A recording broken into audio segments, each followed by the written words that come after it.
अस्सलामु अलैकुम वरहमतुल्लाहि वबरकातुहू। मोहतरम नाज़रीन व सामीन, आज हम आप लोगों के लिए ऐसा अमल लाएंगे। ये उन हजरात के लिए है जिनके लिए रिश्ते नहीं आते हैं या रिश्तों में बंदिश हो गई है किसी भी वजह से, या किसी ने करवाई हो बंदिश, तो उनके लिए बहुत ही मुजर्रब अमल लेके आए हैं। अमल जो है, इसको नमाज जुमा के फ़ौरन बाद एक दफ़ा सूरह जुमा की तिलावत करनी है और उसके बाद या लतीफ़ 500 मरतबा पढ़ना है।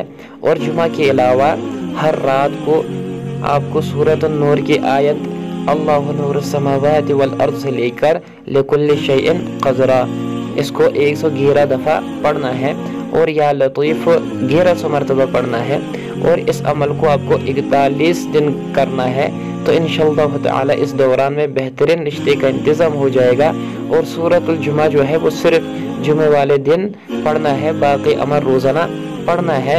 तो इंशाअल्लाह ताला रिश्ता बेहतरीन से बेहतरीन आ जाएगा। अगर बंदिश हो तो वो ख़त्म हो जाएगी। और अब ये अमल आप कर रहे हैं तो अपने हस्ब तौफीक के साथ सदका दिया करें, यानी जितनी आपकी इस्तिकामत हो, यानी जितनी आपकी ताकत हो उस हिसाब से सदका दे दीजिए। और नमाज की पाबंदी ज़रूरी है। इंशाअल्लाह ताला जिन बच्चे या बच्चियों के रिश्ते नहीं आते उनके रिश्ते बेहतरीन से बेहतरीन रिश्ते आएंगे और जो भी बंदिश है वो ख़त्म हो जाएगी। अल्लाह ताला हमें हर शर से महफूज फरमाए।